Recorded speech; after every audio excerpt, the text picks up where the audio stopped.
tarde a todos e a todas. Primeiramente, gostaria de agradecer a presença de todos vocês. Muitos de vocês vieram de muito longe.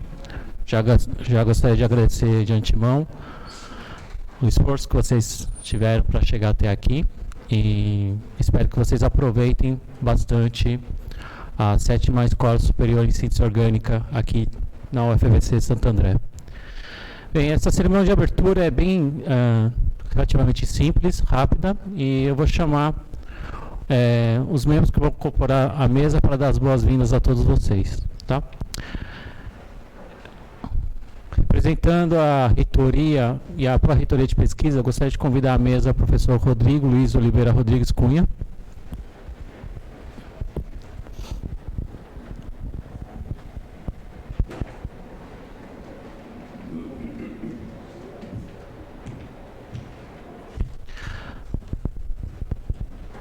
É o diretor do Centro de Ciências Naturais e Humanas, o professor Rony Mioto.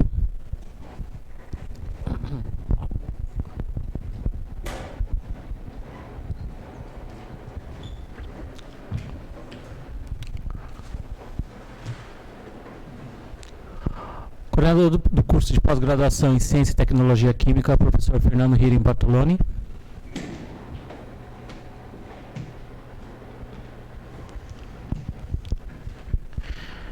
Representando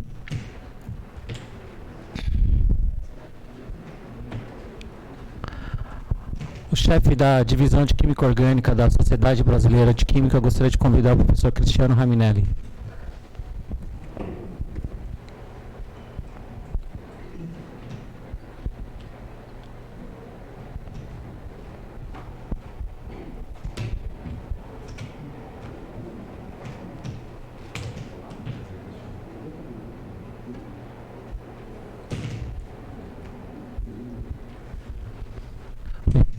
Por gentileza.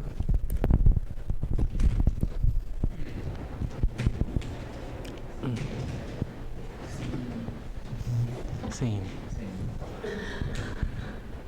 Bem, eu gostaria de rapidamente passar a palavra para o professor Rodrigo Luiz Oliveira Rodrigues Cunha, que vai dar suas palavras boas-vindas a todos.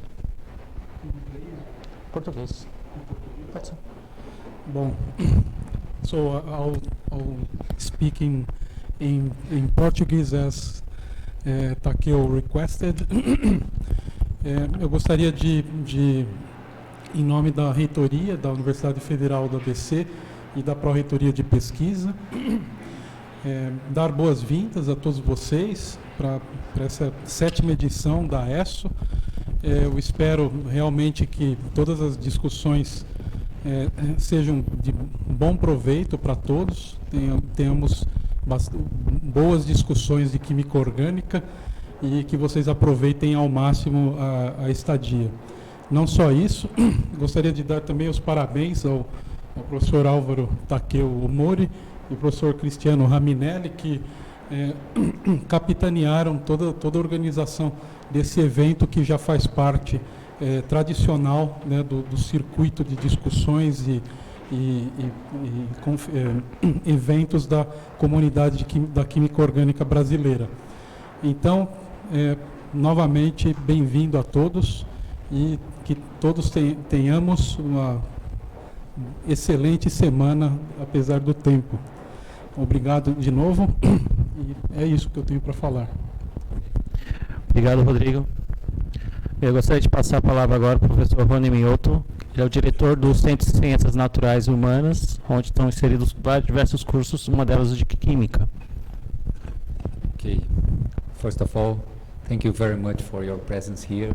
Professor Campbell, Professor Brosson, thank you for coming. It's a pleasure to have you here in our university. Okay, we go a little bit in English.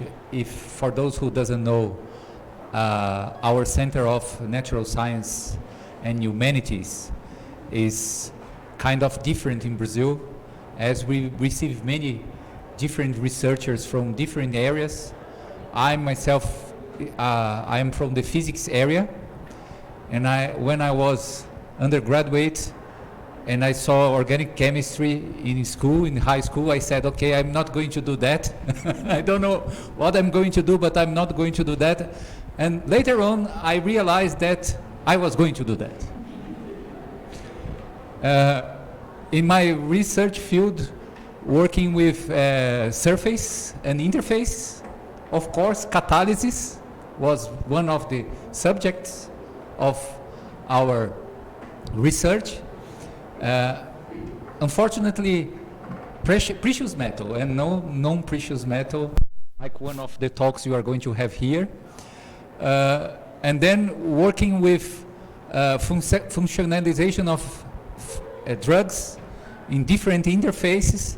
Again, I saw some triterpenoids and not terpenoids, like the ones you are probably going to see here.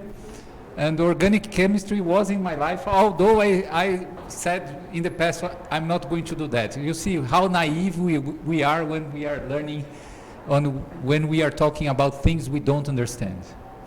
And fortunately, in this university, I have the possibility to work with all these guys and to meet them every day in the corridors.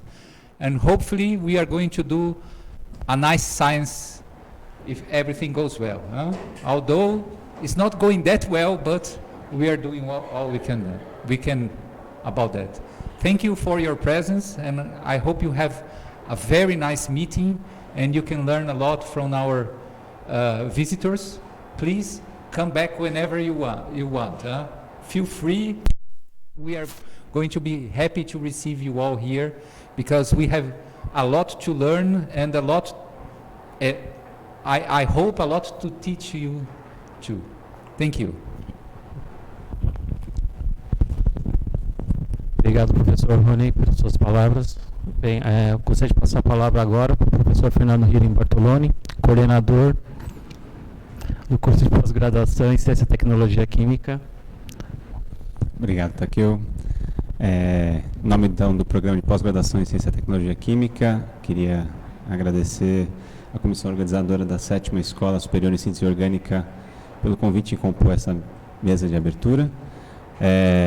Thank you for guests from abroad for coming and sharing your time and your expertise with our students, not only from UFABC, but from other universities as well.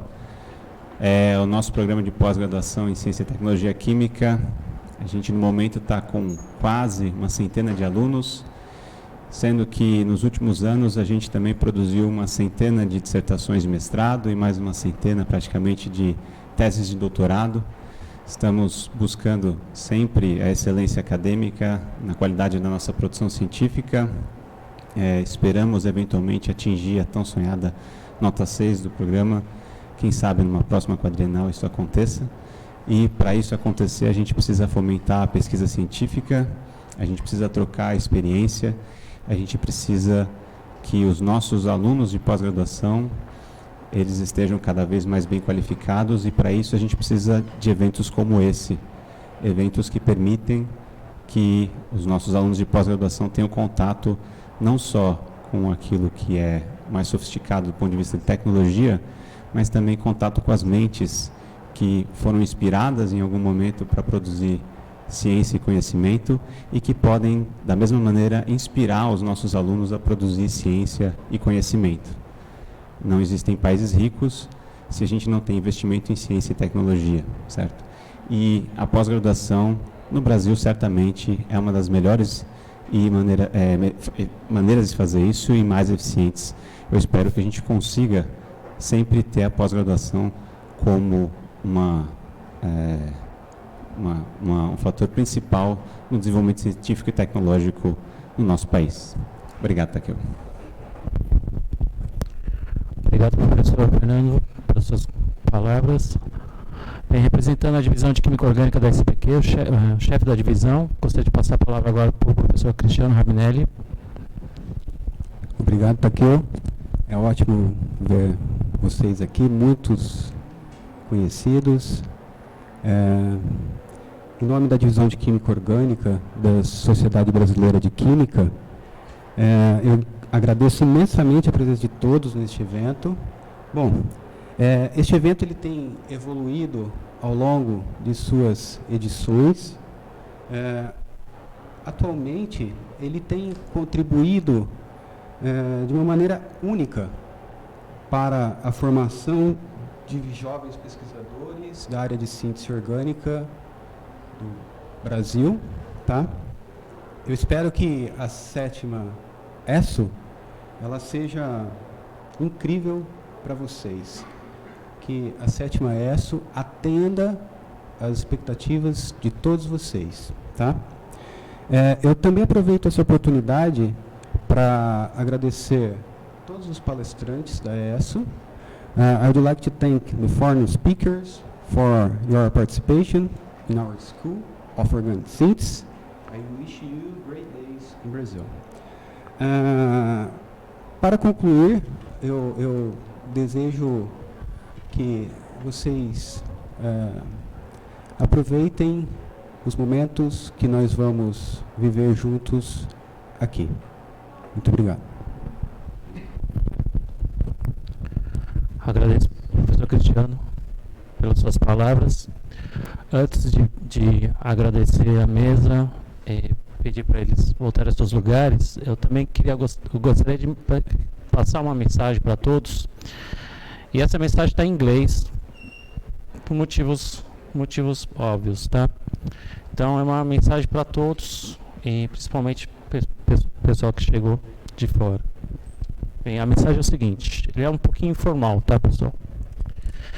We are in a situation of great uncertainty bordering on despair. I would like to tell the guests, especially Simon Campbell, that despite the small size of this event, many of us who are here today literally sacrifice without knowing what tomorrow will bring to us. The research in organic synthesis is even more difficult when someone doesn't know if they will continue to receive scholarships. And if it continues like this, many years of research can be interrupted. As chair of the organized committee, I would like to express my concern about all of this. And as a professor, I would like to say that our effort and dedication that I give to my master's and doctoral students were also given in organizing this event. So I conclude quickly by saying that between all the uncertainties that surround us nowadays, I can say that we have at least one certainty, at least this week, that everything that will be presented here will be of great interest and great importance to our careers. We are facing great international scientists this week. One who knows Brazil more than many Brazilians, Simon, and another who knows how to make asymmetric reactions into something profitable and productive, Dr. Ferguson. Finally, I would like to thank the sponsors, Professors Rodrigo Souza, Gesimar Souza, for accepting the invitation. And I have a special thanks to Professor Timothy Broxson and FAPESP, porque sem eles, principalmente o TIM e a FAPESP, esse evento não seria possível de ser realizado. Gostaria de agradecer, então, finalizar essa cerimônia de abertura, agradecendo mais uma vez a presença de todos. Obrigado.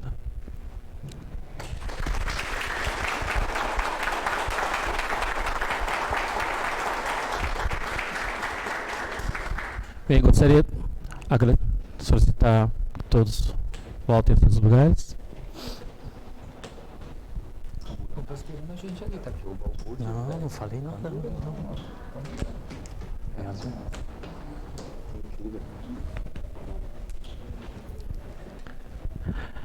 Bem, gostaria, sem mais delongas, já passar a cerimônia de abertura.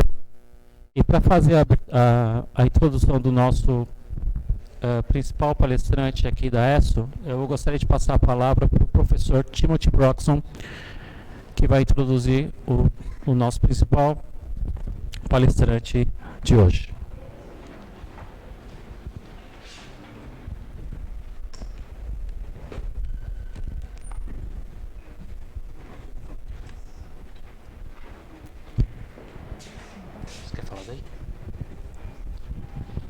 Obrigado, Fred.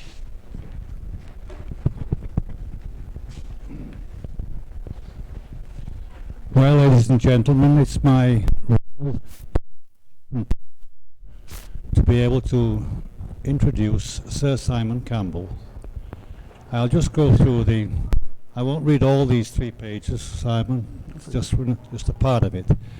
Simon got his undergraduate BSc degree in 1962 at Birmingham University, I would say in England, not in the United Kingdom. Sorry about that. And then he got his PhD in the same place in Birmingham in 1965. After he did some kind of, maybe I'll mention this, in Birmingham. He also spent some time in Chile. And then he went to the United States, to Stanford University, where he did a, which I think certainly directed him towards Brazil and then back to England. This is kind of interesting that thesis includes the words polyfluorocycloalkanes. What better start to a medicinal chemist to work with fluorine compounds, this PhD. Next step, when the National Academy of Sciences, United States, and our CNPq started a program basically run by a famous Carl Gerasi. And once again, there's a link between Carl Gerasi and Simon. Carl Gerasi was the first. He invented the, and Simon will tell you about the second sexual revolution when he talks about one of the drugs. Well, in this program, certain people were invited, and Simon was chosen to come to São Paulo, São Paulo, in the 70s, and there he started a research topic line, which we've been trying to keep on since then. And after he'd spent maybe 2 years, a little bit more, he decided to go back to England and went there to work with Pfizer in a place called Sandwich, Kent, just east of London. And when he had a wonderful and successful career in Pfizer, making at least 3 different drugs which went to market and made a lot of money for Pfizer, what we call blockbusters. Since then, there's one or two other things which I think I would like to mention. The first that I will choose personally, he became a Fellow of the Royal Society. This was in 1999. He became President of the Royal Society of Chemistry. That is the local English or British Chemical Society. He was President from 2004 to 2006. He received quite a few other honours, and finally he received perhaps the biggest honour which we can give in England. He was knighted by the Queen in 2015 for services to chemistry. I'm very happy that at least our Queen in England recognises the importance of chemistry. Tá bom? He has been doing, there are one or two things I would like to mention on this list here. First of all, I would like just to point out that Simon is very, very active still. I'll just mention a few of the things he's still doing. He told me, and it's written here, I couldn't find the paper, but I'll still try again. He recently Nature, about 2 years ago, as Simon mentioned to me, and he's also involved as a consultant with several different pharmaceutical companies, perhaps best not to mention them, and is that he is collaborating with colleagues in Campinas and in São Carlos, basically on malaria, but diseases will be looked at as well. And he's also got a very important function in FAPESP, at long-range, long-term projects, and Simon is part of the steering committee which tries to guide FAPESPI in the right direction. Well, that's more or less the CV. If I can have just another further minute, I should point out that I met Simon for the first time just over 50 years ago. When I went to Stanford, he was the... You remember that? Yeah, good. So when I arrived almost in Stanford, the first person I met was Simon, working in the same lab. And then when he came to São Paulo, once again, we met again, and in both and in São Paulo, he was the person that took me to play soccer with the Americans and the Brazilians. And I've always said this to most people, I didn't come here to teach chemistry. I came here to teach soccer. Okay? Well, I think that's enough things to say. Simon will make one or two other remarks, but I think the most important thing now is I would like to ask Simon to come up and give this talk, please.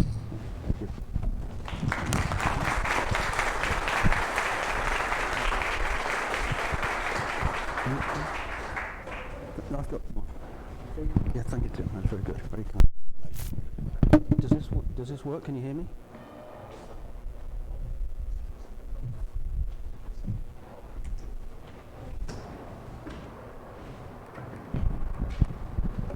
Can you hear me? Okay. Muito obrigado, Professor Tim, pela gentileza e boa tarde, gente. And that's all the Portuguese you can get out of me until I have a caipirinha this evening. So it's a great pleasure to be in São Paulo, first time in Santo André, and I remember my time at USP very well and still have friends there who I'm going to see tomorrow. What I'd like to do today is talk to you about some of my experience in the pharmaceutical industry. I'd like to talk about two drugs that I've discovered. One is amlodipine, which is marketed as Norvasc, and some of you may have taken it, some of your parents may have taken it. The other one is Viagra, and I'm going to tell you the true story of how we discovered Viagra. And then a third drug that I was involved with, doxazosin, I'm not going to mention today. So let's go to the first drug that I'd like to talk about, and that is amlodipine. Now, amlodipine is what we call a calcium antagonist. And let me explain to you what a calcium antagonist is. Well, on our cells, we have channels through which calcium pass and cause biological mechanisms to trigger. Just check the microphone.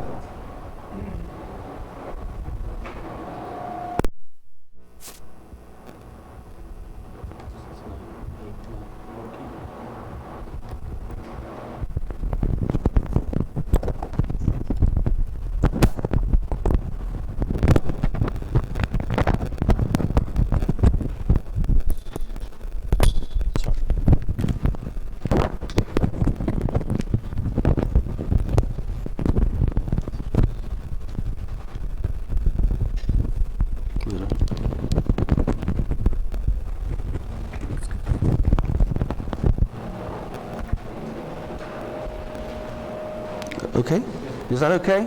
Yes. Okay, so we're interested in calcium antagonists, and let me explain to you what a calcium antagonist is. So we have voltage-sensitive calcium channels on many of our tissues, and a calcium channel blocker antagonist will block excitation, contraction, coupling.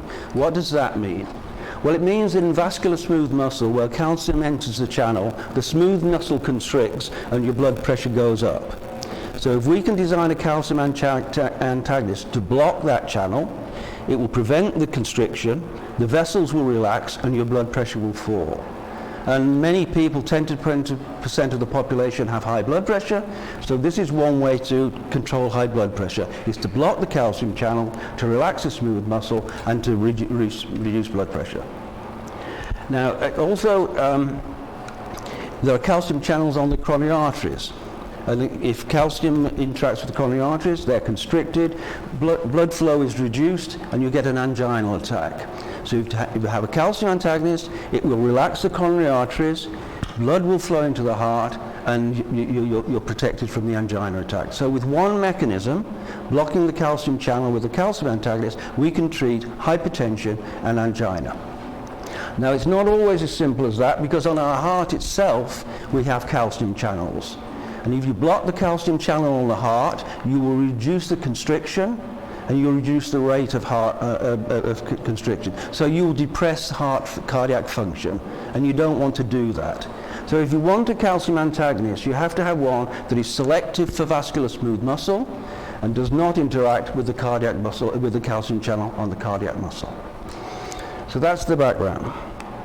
Now, why were we interested? Well, there was a calcium channel antagonist on the market called nifedipine. And nifedipine was discovered by Bayer in Germany. And they licensed it to us in Pfizer for use only in America. And we thought, for the reasons I've just shown you, that calcium antagonists would be very important medicines. And we wanted a drug that we could use worldwide. We could only use this in America. Also, it had several drawbacks. It was insoluble. That meant it was absorbed erratically from patient to patient. It was photosensitive because there's a redox reaction between the nitro group and the hydrogen here, so you had to work in darkened laboratories, very inconvenient to work with. Also, nitro groups can be associated with toxicity, and we wanted to get rid of it. The third thing is, it's metabolized or degraded in the body very rapidly. That means it has a short duration of action. And that means you have to take this molecule 3 or 4 times a day. Now, people don't like taking medicine. And if you have to take it 3 or 4 times a day, then you're not going to do it, or you're going to forget it. So what we wanted was a compound that we could use once daily. It would be soluble, and it would not have the nitro group. So we wanted a second generation agent, which was much better than nifedipine, the molecule was licensed. Now, we don't have to start with nifedipine because there are other calcium antagonists around. Here is one called diltiazem. You can see it has a very complex structure compared to nifedipine. When we looked at the compound in the laboratory, we could not find any evidence it was a calcium antagonist. Even though the literature said it was, we couldn't find any, so we put it to one side. There's another compound called verapamil, and as you can see here, not a very attractive structure, and the ratio of activity on the heart to the vasculature is low. So this is rather a toxic compound to work with, so we'd put that to one side. So we're back now to nifedipine. Now, we don't just want to make compounds, we want to have a rationale, and then we want to make a compound which will address that rationale. So here we've got insoluble compound, nitro group, and also rapidly metabolized. So if we go on to the next slide, the first thing you have to do is understand what's going on.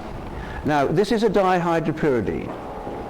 And in the liver, we have an enzyme called cytochrome P450. And cytochrome P450 will oxidize the dihydropyridine, remove hydrogen here, and remove the hydrogen here, and give you the pyridine. The pyridine is totally inactive biologically. And various patients transform this molecule at various rates, so you get erratic responses and differences between patients. We wanted something that was going to be more consistent than that. So we've got to try and block that cytochrome P450 group in the chain here that would give us solubility. So that was our rationale. We went down to the literature and looked at the structure-activity relationships for dihydropyridines, and the literature said you cannot put anything at the 2 position which is bigger than methyl. Now, I'll come back to that at the end. And X we want to change here, as I mentioned to you, we want to take out the nitro group. So that's our rationale. We could easily just make dihydropyridines, and lots of people had. In fact, when we started this work, there were 90 patents in the area. Think how many compounds 90 patents cover, and none of them had any improvement over nifedipine. So we wanted to have a rationale which would take us to an improved compound, and this is it. Now, when you carry out a medicinal chemistry program, a drug discovery program, you have to have a screening sequence. You have to have a series of biological tests which are relevant to what you want to achieve in the clinic. And our first test is we take the rat aorta, we constrict it, and then we expose our compounds to it. And when the aorta relaxes, that tells us we've got a calcium antagonist, and it gives us the potency. So our first screen tells us what we want. The second screen is we don't want to hit the heart. So our second screen is the guinea pig heart. We don't want any depression there. So straight away we've got selectivity built in. Now we want a compound that's going to affect the coronary and peripheral hemodynamics. So we take the compound to the anaesthetized dog and we look at the effect on heart rate, on blood flow to the heart, and on blood pressure. Because those are the three things we're going to be interested in the clinics. Now we want something that's once daily. So we have a drug metabolism screen. We take our compounds to the dog. We administer them orally, so that gives us the bioavailability, how much is absorbed, how much is delivered, and it gives us the half-life, how long does the compound last, because we want something that's suitable for once daily. So here we can, from the dog pharmacokinetics, we can get our bioavailability and our half-life. And then there is no animal model of hypertension, so we go to dogs with high blood pressure, and we administer the compound, we see the blood pressure come down, and we see how long it lasts. Again, that gives us efficacy and duration of action. So here, we've got pretty well everything that tells us what we need to measure if we want a calcium antagonist, which is an improvement, once daily improvement over nifedipine. Now what do you make? I'm always a fan, go down to the literature and see what people in the field have done. Just don't be a person on your own making compounds. Go down to the literature and see what people have done. And I went down to the literature one night and I read this very obscure journal, Arzneiforschungsmittel, which many of you may or may not have read. And I came across a compound called etafenone. And etafenone was said to be a calcium antagonist. And looking at etafenone, we had an oxygen, 2 carbons and a nitrogen, and that seemed to me exactly the side chain that I showed you a couple of slides ago that we wanted to put on the dihydropyridine. I went straight away to the lab. This was one December night, dark and raining, and John Stubbs, who worked 24 hours a day, was in the lab, and I said, John, why don't we put this side chain on the dihydropyridine? And he said, that's a good idea. I've just read this paper by Kellogg and I know how to do the chemistry. If I'd gone to John 6 months later, he would have forgotten the paper. If I'd gone to him 6 months earlier, he wouldn't have read the paper. So if you have an idea, go and share it with your colleagues and follow it up. Don't put it on the side. The interaction with John, Pasteur's dictum, chance favours a prepared mind, drove this project. I had the idea, John said I know how to do it. And that's talking with colleagues, sharing your ideas is really essential. So I'll just leave you to look at that slide a moment.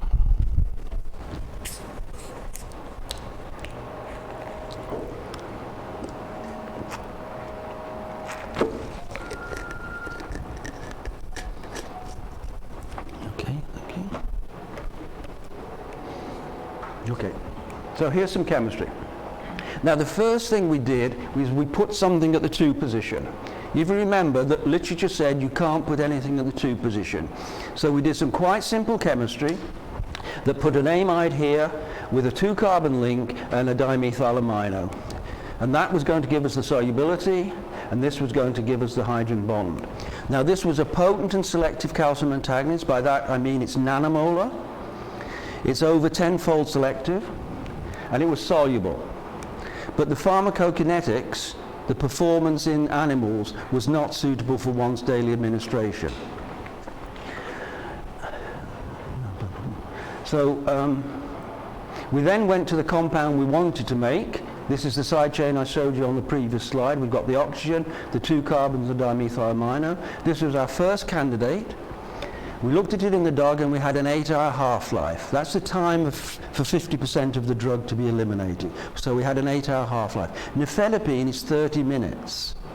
So just in manipulating the chemistry, we changed the half-life from half an hour to 8 hours. However, when we did safety studies, we have to administer compounds in high doses to animals.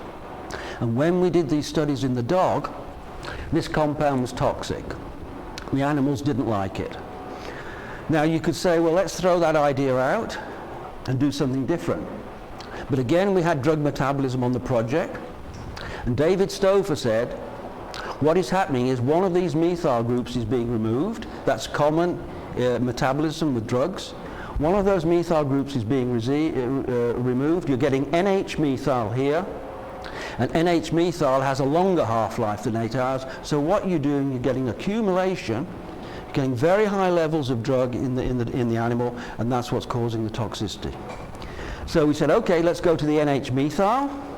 We administer that to the dog, and we get the same problem. So we said, all right, why don't we go to the NH2 compound? And we hadn't done this first because the chemistry was more difficult. Let's go to the NH2 compound. The only thing that can happen is that aromatization to the pyridine, the oxidation here, and the pyridine is biologically inactive. So that can't cause toxicity in dogs. So when we took 48340, amlodipine, and we did the studies in the dog, this compound was perfectly safe. And it was perfectly safe because there's no metabolism occurring here, and the only metabolism is aromatization to an inactive compound. So that was our candidate, 48340, which became amlodipine. Now let me just go back a bit. Just have a look at that structure and think about the shape and think about the chemical reactivity. Just have a look. You've got esters there, you've got a nitrogen there, you've got a couple of aromatic rings. So I'm always a great believer in looking at an X-ray structure.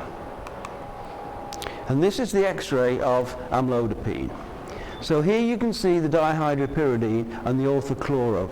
They're orthogonal, they're at right angles. From the 2D projection I showed you previously, they're coplanar. They're not, they're at right angles. And that chlorine is stopping rotation. Now this is an NH. So NH, normally basic. This isn't basic because the lone pair of electrons are pushed into the esters. So these are really vinylogous amides. Now you would never usually have an ester in a drug because an ester is hydrolyzed in the gut and the liver very rapidly. These esters are very stable because of this delocalization. Because they're vinylogous amides, they are not hydrolyzed in the body, they're perfectly stable. And the metabolism goes on elsewhere. And this is in the crystal, so there's no water around, but this is about 2 angstroms, so there could be a hydrogen bond between the NH and the oxygen. So whenever you make a compound, look at the 3D structure of it. It tells you so much more than the 2D representation. So here we're going to look at the activity of the compound. Here we take the rat portal vein and we constrict it. And then we administer our compounds and we look at the ability of the compound to relax the portal vein. And that is telling us it's a calcium antagonist. So here's control.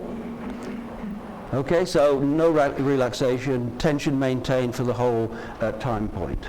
Here's nifedipine. You can see a very rapid onset of action, 1 hour. You can see short duration and then a very rapid offset of action. That's exactly what you see in the clinic. Your blood pressure goes down, have a short duration, blood pressure comes up, you're left with a raging headache and not feeling very well. But that's exactly what happens in the clinic. So then we looked at amlodipine. And when we first looked at it, you looked at it at 1 hour, which is the time point. It's not very good. You could easily miss it. But the person running the screen, Simon Tickner, said, why don't I look at it at a longer time point? Now, people discover drugs, not machines. And Simon Tickner was bright, said, let me incubate for longer. And you can see that if we incubate for 3 hours, we get a very good response and a very slow offset of action. And that's exactly what we want in the clinic. We want a slow lowering of blood pressure and then a slow coming back. That's exactly what we want. One of our competitors asked for a sample of amlodipine and said, can we test it? And we said, yes, but tell us the results. And they wrote back and said, you've got an inactive compound. Why are you taking it to the clinic? And they weren't smart enough to test it at 3 hours. They only tested it at 1 hour and they missed it. So again, I mentioned Simon Tickner, John Stubbs, David Stover. People make drugs, not machines. Here's some pharmacokinetic data. So here we have some dihydropyridines, amlodipine, felodipine, nicardipine. There's a difference in the aromatic substituent here. There's a difference in the Y substituent here, but nicardipine is basic. So we're comparing one basic center with another. And there is a difference in the X substituent. This is the one I've shown you here, whereas it's hydrogen, hydrogen for these two compounds here. Let's go straight to the half-life. Okay, so this is the time it takes for 50% of the drug to be eliminated. Let's go to the half-life. You can see it's 1 hour for these two dihydropyridines. You can see it's 30 hours for amlodipine. So we've improved the half-life by 30-fold. And we've done it by rational chemistry, not just by making molecules. Now, half-life is composed of two components. One is the volume of distribution. How much of the body does the drug see? How much of the tissue does it penetrate? And the other is clearance, and that's the rate of metabolism. And you can see here the clearance of these two compounds is rather high, the clearance of amlodipine is low, and that probably reflects that steric protection that I talked about at the start. We're blocking the rate of cytochrome P450 oxidation, and we're blocking it through that steric protection. If we look at the volume of distribution, you can see it's rather low for these compounds, but high for amlodipine. So combining a high volume with a low clearance gives us a very long half-life. And the bioavailability is 100% and uniform. So that's exactly what we want. Now, if you look at if you look at volume and lipophilicity, that's the degree of fattiness of the compound, you can see in the dihydropyridines it's a linear relationship. So lipophilicity and volume of distribution are related linearly. The more fatty the compound, the longer, the higher the volume. But we have an outlier here called amlodipine. Now we don't just say it's an outlier, we try and understand why is it different. And if you think about when compounds penetrate into the tissue, this is a membrane monolayer, there is a hydrophobic interaction between the dihydropyridine and the membrane. But the membrane also has negatively charged phospholipid head groups. And what we believe is that the protonated amine here interacts with the negatively charged phospholipid head group, and we get a salt bridge. So if we want to wash the compound out, we're going to have to break the hydrophobic interaction, and we're going to have to break the salt bridge interaction. So that's slow washout. But high volume, these two factors are favoring penetration of the tissue, and that's what's giving us the high volume. When we did this work, people weren't aware of it. Now, most people are aware of the fact that if we have a basic compound, it will have a high volume of distribution because it will interact with the phospholipid head groups. Let's just have this is real data, it's not PowerPoint science. So here we have amlodipine. This is the plasma concentration, and this is the time. Now you can see with nifedipine, you get a very rapid onset of action, a very rapid offset. You can see, it's not a very good drug, because you give more than you want to, because you want longer duration, but you get into the plasma levels that give side effects. And that's not very good for the patients. Patients don't like that. If we give amlodipine, it takes 7 days to build up to a steady state. So the patient doesn't know he or she is taking it. And then when it builds up to the steady state, there's no accumulation, that's it. Now, if you forget to take this drug at this dose here, you will have no protection because this will have worn off. If you forget to take this dose here, it doesn't matter. You're still in the efficacy levels. So if you miss an amlodipine pill, the instructions say, don't worry, just take one the next day. If you miss an nifedipine pill, you have to take one straight away, or else you're not going to get any cover. Now this is important because heart attacks often occur early in the morning. As we start to awake, our blood pressure rises, and that's usually more frequent heart attacks. And so if you're taking amlodipine, you've got protection during the night. If you're taking nifedipine, you're not. So this is important for the patient. It's not just convenience. People say, should I make compounds which are different, or should I make compounds which are similar? And here we've got a group of compounds, and really the only difference is the X group. This is oxygen here, sulfur, and carbon. Now, one of those compounds on amlodipine sold $5.5 billion. The other two appeared in the Journal of Medicinal Chemistry. So there is a big difference. One atom can make a huge difference. Now, if we look at the log D, the lipophilicities, they're about the same. We look at the pKa, the basicity, they're about the same. But the pharmacology of these two was not very good. They depressed the heart. So we didn't want them because of that. But let's have a look now at the pharmacokinetics. You can see here 30 hours, 8 hours, 7 hours. So they've got shorter half-lives, and they're not suitable once daily administration. The clearance is similar here, as you can see, so we might be getting steric protection, but you can see the volume of distribution is quite low. So we're getting a shorter half-life because we've reduced the volume. Now what I said to you, when X was oxygen, we had a hydrogen bond. When X is sulfur or carbon, there's a repulsion. So this chain is out in this direction, and that may be more difficult to bring it into the orientation to make the salt bridge with the phospholipid head groups. So whenever you have an observation, try and rationalize it, try and have a theory. So let me summarize what we've done then. We've got rid of the nitro group and we've put a chlorine here, which is so it's photostable. You may have noticed that this is an asymmetric center. Amlodipine is the racemate. Today it would have to be the inactive enantiomer. However, the daily dose of amlodipine maximum is 10 milligrams. So you're only being exposed to 5 milligrams of the inactive enantiomer. There's unlikely to be a safety problem. But today it would be resolved. And the difference in activity is about 1,000-fold. We've changed the esters slightly. That gives us a little bit increase in potency. We've put in a hydrogen bond here to give us stability. And we've got a basic center which is pretty well protonated at physiological pH, so that's where our solubility is coming from. Now I said at the start, you cannot put anything at the 2 position that's bigger than methyl. So how can we rationalize this? Well, these compounds are made by a Hansch reaction. And the Hansch reaction is an aldehyde and a ketoester and then ammonia. And what people did is they carried out a symmetrical Hansch reaction. So they only used one ketoester. So what you got here, you got here. And what I think is that this is the pharmacophore for the calcium channel, which you cannot disturb. And this gives us the ability to tune the physicochemical properties. So if you had done the Hansch reaction with just this ketoester, you would have got a big group here and it would have been inactive. So you could only have methyl here, and we were the only people to carry out the asymmetric Hansch reaction and separate. It was a bit of a nuisance. Everybody else carried out the symmetric and they missed it. But I think that's why the literature says you can't put anything at this 2 position bigger than methyl, because that's important for the calcium channel.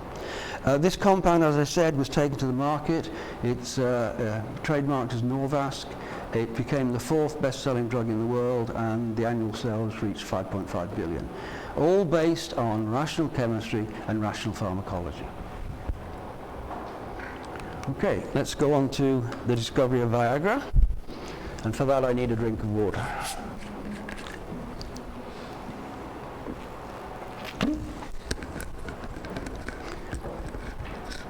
And for those of you who think Viagra was a cardiovascular drug, it was. And I'll tell you the story of how we took it on. And this is the true story. Okay, amlodipine is a super compound. We spent 3 years trying to beat it, and we couldn't get anywhere near it. It is an absolutely superb compound, perfect drug. But we knew every patient wasn't going to react to it. We knew you always get it. If you've got hypertension, you give a single agent, your response rate is about 40%. So most people with hypertension end up on 3 drugs. But we knew we weren't going to get a 100% response rate. So we said, we know amlodipine relaxes smooth muscle. How else could we relax smooth muscle? Because that's what we want to do in the periphery and what we want to do in the heart. And we looked around, there's not much known at the start. We found cyclic guanosine monophosphate. I'll show you the structure in a minute. And this is a second messenger which relaxes smooth muscle and increases blood flow, and that's exactly what we want for angina and hypertension. So our thinking was, can we increase the levels of cyclic guanosine monophosphate in the tissue? Now, cyclic GMP is formed by stimulation of guanylate cyclase, which is an enzyme. And we thought the stimulant was a peptide. I'll show you that was wrong. We thought it was a peptide. Now, we didn't want to make peptides because peptides are not good oral drugs. They get broken down in the stomach, they have short half-life, so we didn't want to do that. But we knew it was broken down by another enzyme called phosphodiesterase 5. So we thought if we can inhibit the action of that enzyme, we'll increase tissue levels of cyclic GMP, we'll relax smooth muscle, we'll increase blood flow. So our idea was, let's look for inhibitors of this enzyme, PDE5. Just let me show you what phosphodiesterase does. The base can be guanine, as in our case, or adenine. Here is the cyclic phosphate. The phosphodiesterase breaks open the cyclic phosphate, and this is biologically inactive. So what we're trying to do is prevent the action of that enzyme and build up tissue levels of cyclic guanosine monophosphate. So where do we start? Now, these days we probably do high throughput screening. Well, we weren't doing high throughput screening then. So we went down to the literature and we found Zaprinast, one of the very few cyclic GPD inhibitors. And here's the structure. Now you can see it's not very potent. It's only micromolar. And we want nanomolar, which is 1,000-fold more potent. Also, there are other members of the family which it inhibits, and so it's weak and it's non-selective. But it's all we had. It was developed as an anti-allergy agent, which probably says it's got dirty pharmacology, but it did relax smooth muscle. That's what we want. And it did lower blood pressure in dogs. Again, that's what we want. But it's weak and non-selective. So we've got to take this and make it a potent and selective inhibitor of phosphodiesterase 5. Now, this is some modeling we did. Here's cyclic guanosine monophosphate. And here's the cyclic phosphate, and the cyclic phosphate is tucked under. This is in the syn conformation. And what we did was we matched the guanine ring with Zaprinast, and we thought, looking at the electron density, it was reasonably similar around this portion, and the dipole moments were pretty similar. So we thought this was going to be a guanine mimic. So one of our ideas was, we've got to make this a better mimic of guanine than it is at the present. Now once we've done that, you can see on the enzyme the space for the cyclic phosphate. So once we've optimized this, we're going to put something here which will mimic the cyclic phosphate. So David Roberts and I wrote a research proposal in 1995 saying, let's seek inhibitors of phosphodiesterase 5 for the treatment of angina and hypertension. Now when you leave Pfizer, you're not allowed to take any documents with you. The only document I took was our research proposal on phosphodiesterase 5. So that's the rationale. So at this stage, Nick Terrett, Andy Bell and David Brown joined the team, and they started looking at the ring system here, and they modified it to 6 6s and some 6 5. Quite an extensive exploration, although in this project we only made 250 compounds. You know, people make thousands of compounds. We made 250, which is pretty good. So we modified the heterocycle. And this is what we did. So here we start Zaprinast. We didn't do much here. We went from propoxy to ethoxy. There is an intramolecular hydrogen bond here which we didn't want to disturb. We looked at the ring. We've taken one of the nitrogens out. We've put in a couple of methyl groups, and we've got this compound here. And you can see we've got a 10-fold increase in potency. Most likely because this is a better mimic of guanine than this molecule that we started with. So again, that's rational medicinal chemistry. So here, bring that idea back to you. Here is cyclic guanosine monophosphate with the phosphate in the syn conformation. Here's our molecule that I've just shown you, and that says this is occupying a site on the enzyme. We can get to that site by extending here, and we can get to that site by extending here. And you may want to think, if we want to replace the cyclic phosphate by something that's similar but stable, what would you suggest? Just have a think. Well, here we go. So on the next slide, this is what we did. So here's the compound we started with, which is 27 nano. No, here's the compound here, which was micromolar. We extended the propyl group to propyl, and we got 27 nanomolar. And then in this position, we put on a sulfonamide, Now, the phosphate is tetrahedral, the sulfonamide is tetrahedral, but the sulfonamide is stable. So again, it was rational. We put on the sulfonamide. We learned from amlodipine. We included a basic center, and we got 92,480 sildenafil, which later became Viagra. And here you can see we've got nanomolar potency on PDE5, not much on PDE3, and not much on PDE1. So we've generated 1,000-fold increase in potency in this molecule and selectivity simply by rational medicinal chemistry. Here's some chemistry. I won't really go. I know it's a synthesis conference, but I'm not really going to go into it. And here we construct the pyrazine ring, and then we acylate it, cyclize it. What is important is that we chlorosulfonate at a late stage position. So we have a sulfonyl chloride there. That enables us to vary the amides. Sorry, the sulfonamides. So it's not as if every one of them is custom. We've got an intermediate, a sulfonyl chloride here, which enables us to change the amides. And this is what we did on the next slide. You can see there's quite a reasonable tolerance. We can get rid of the nitrogen, have an amide. We can have a basic center. We can have an extended substituent.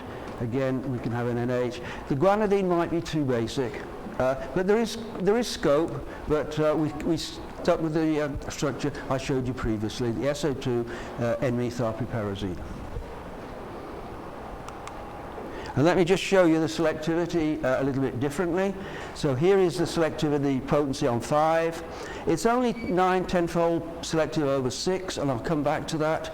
It doesn't hit 3. 3 is the phosphodiesterase in your heart, and if you inhibit that, you get arrhythmias. So I don't drink coffee because coffee, the compounds in coffee inhibits phosphodiesterase 5, so I don't drink it. But we don't, sorry, phosphodiesterase 3, but we've got very good selectivity there.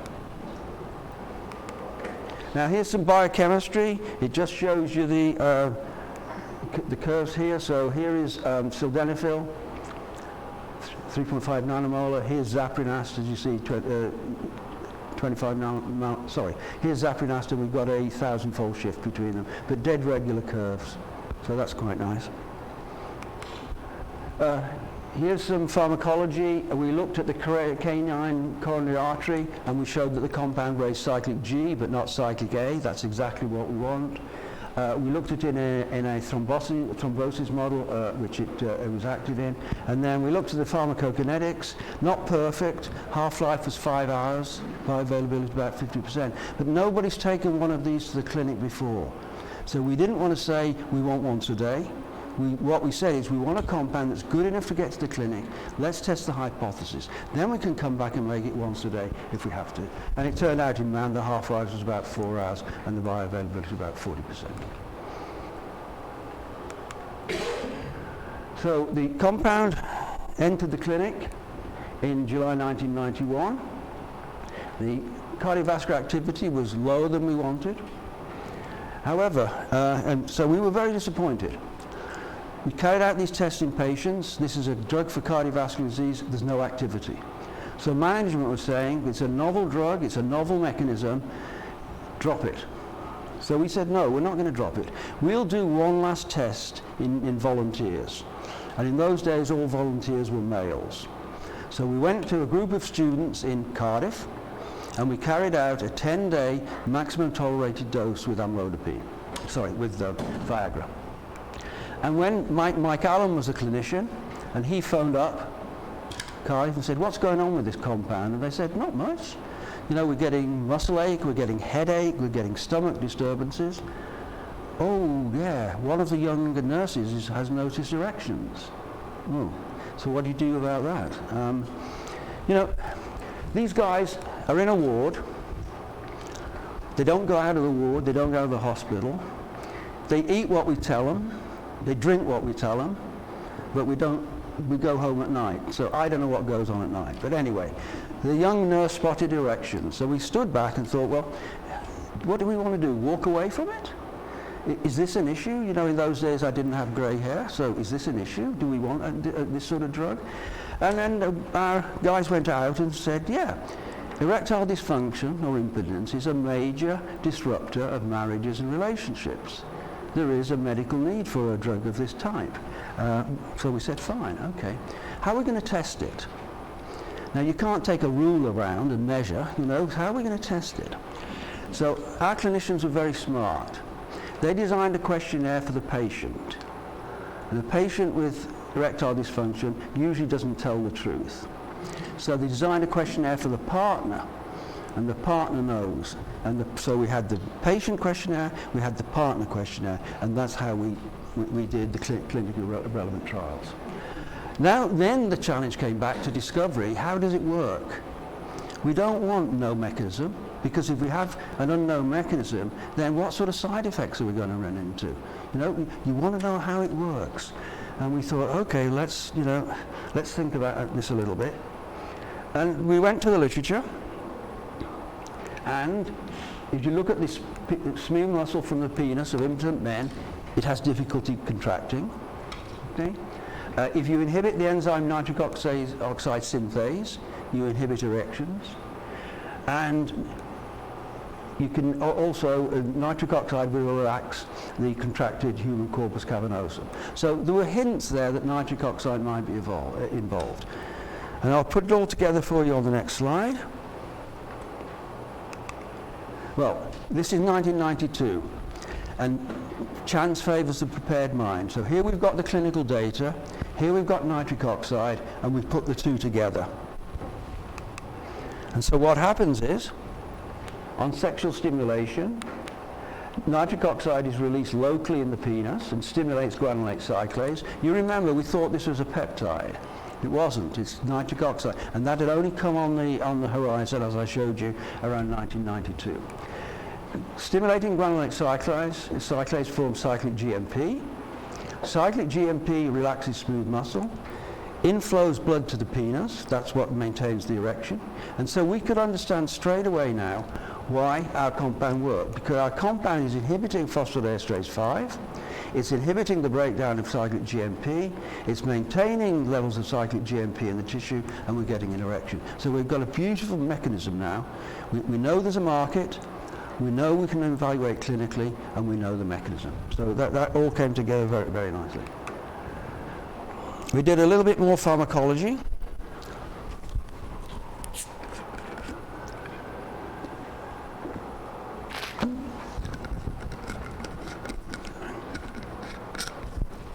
We did a little bit more pharmacology.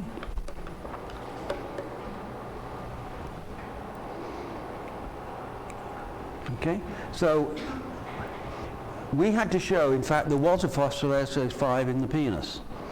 This all was theory at the time. What we used was the enzyme from platelets. It's much easier to get the enzyme from platelets from human volunteers. But we found, if you look at the PD5 in the rabbit platelet, 3 nanomolar, if you look at it in the corpus cavernosum, 3 nanomolar. So we're screening against the right enzyme. We've shown it's present in the human corpus cavernosum. If we look at the effect of the compound on rabbit corpus cavernosum, you can see here we've got a nice dose response. So the more compound we give, the more cyclic GMP is formed. You always have to have a dose response. If you don't have a dose response, there's something fishy. And so here we've got a nice dose response. Like is raising cyclic GMP and is not having any effect on cyclic AMP. So all the pharmacologies now come together. And then we go to patients, and this was our first clinical trial. This is our first clinical trial, and here you can see we've got, this is patients reporting improved erections. Here you can see 10, 25, 50. We've got a nice dose response, starting here at 65 and going up to 80. That's good. The important bar on the slide is this one. Now this is placebo.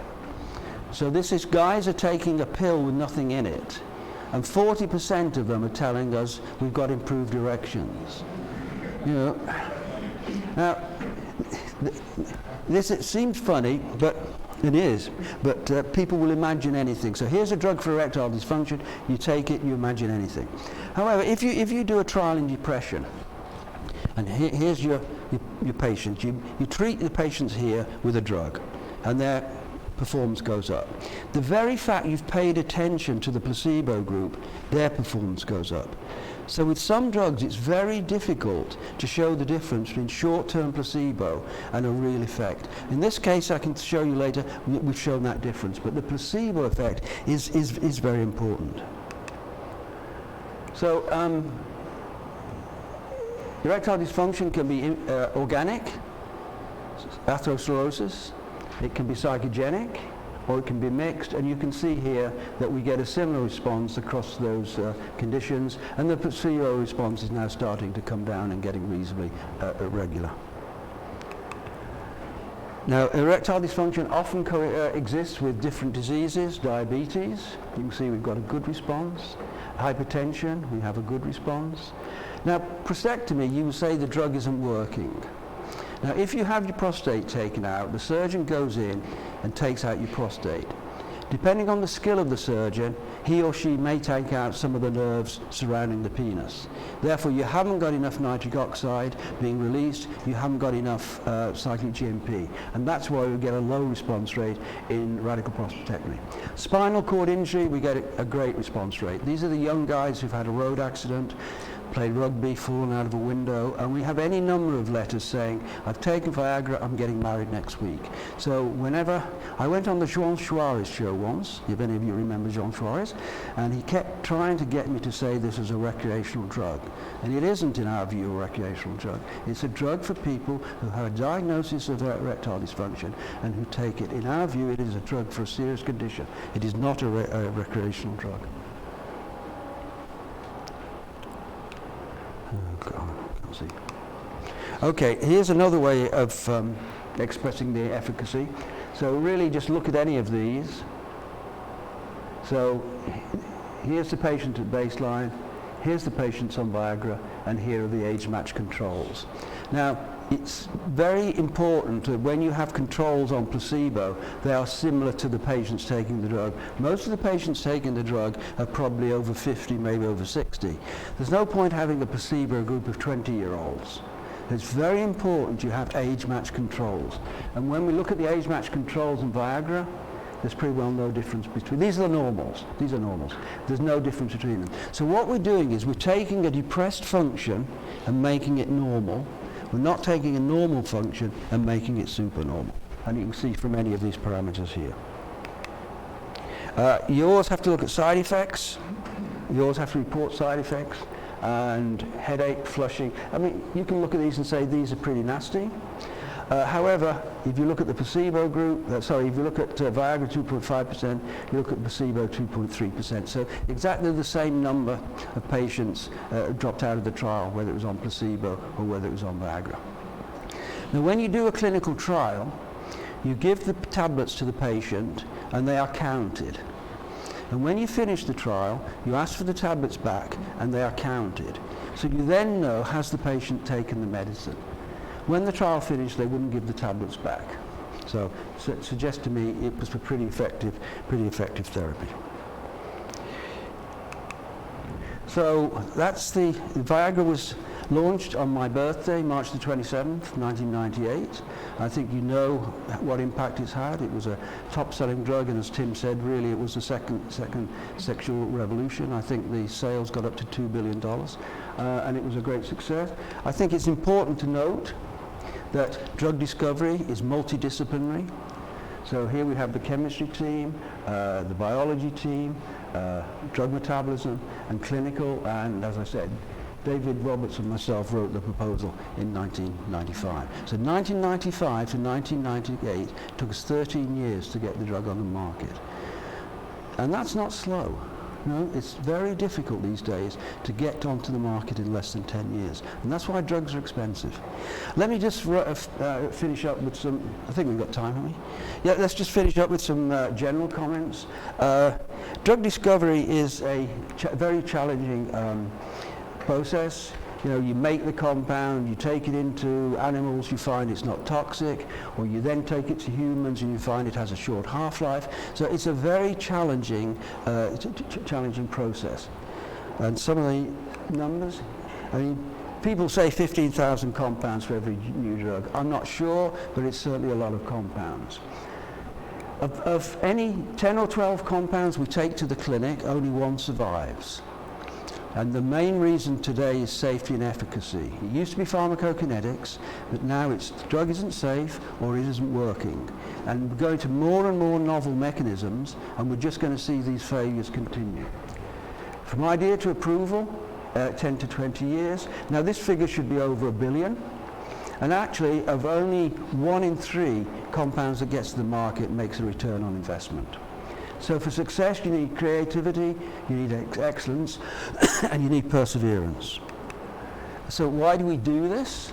Well, I made this slide a few years ago, and I thought, 2020 is quite a long way off, but it's just round the corner.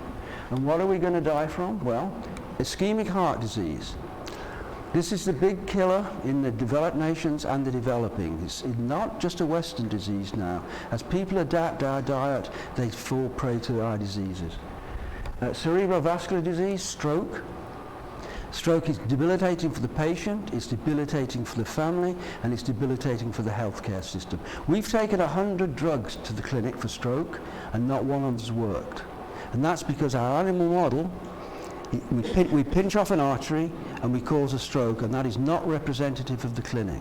And so that is, now chronic obstructive pulmonary disease was number 6, it's now number 3, and that's being driven by the millions of smoke-related deaths in China.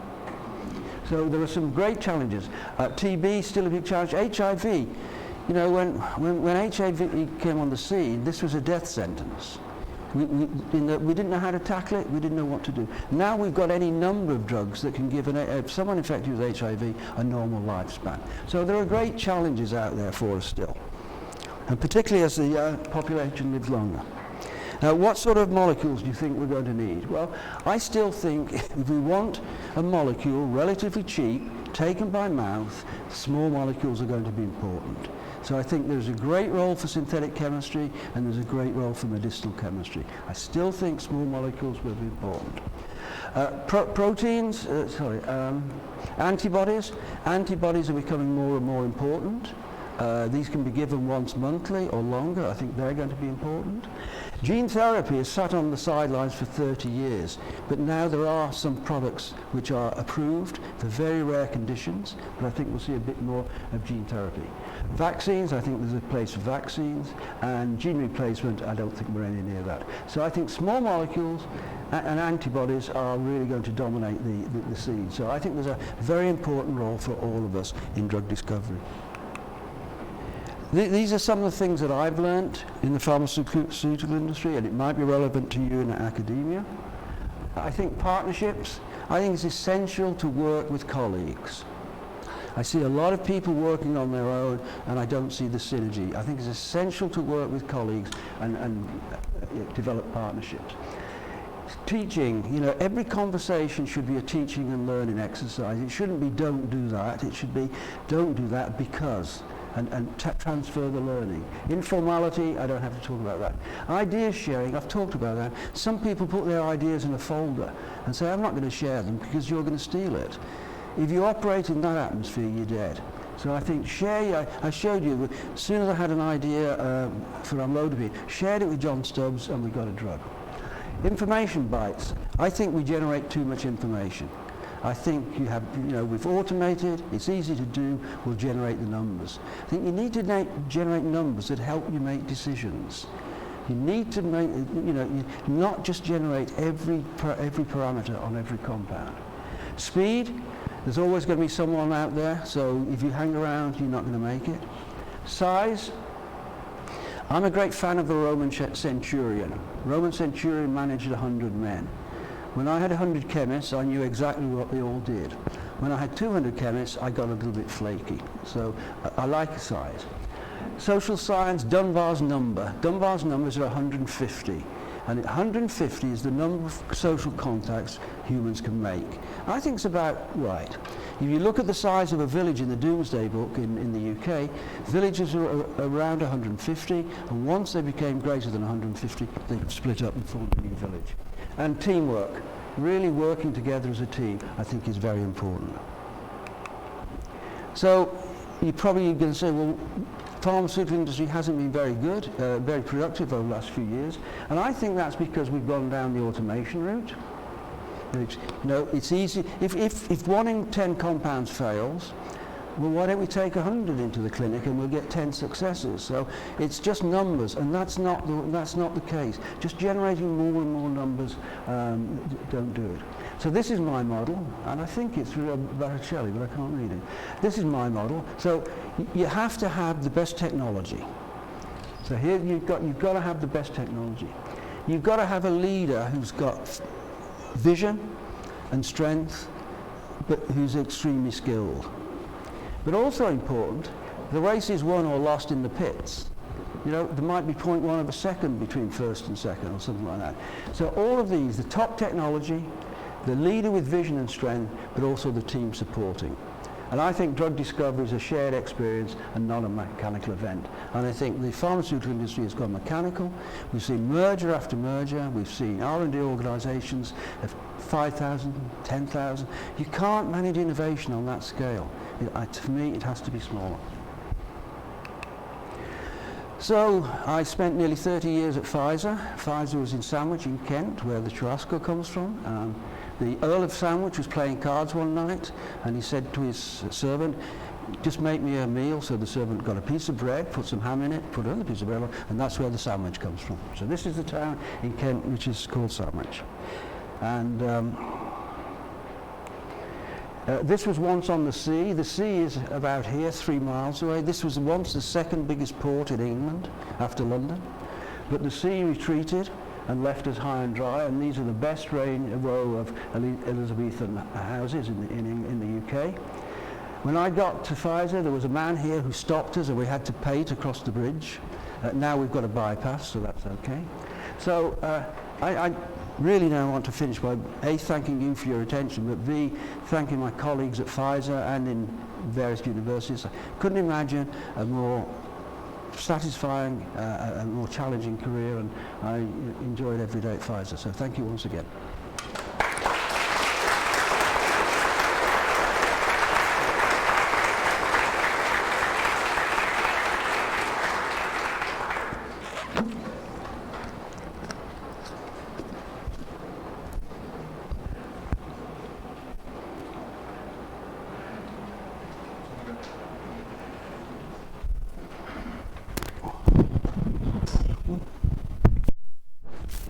Well, Simon, thank you for any questions, please.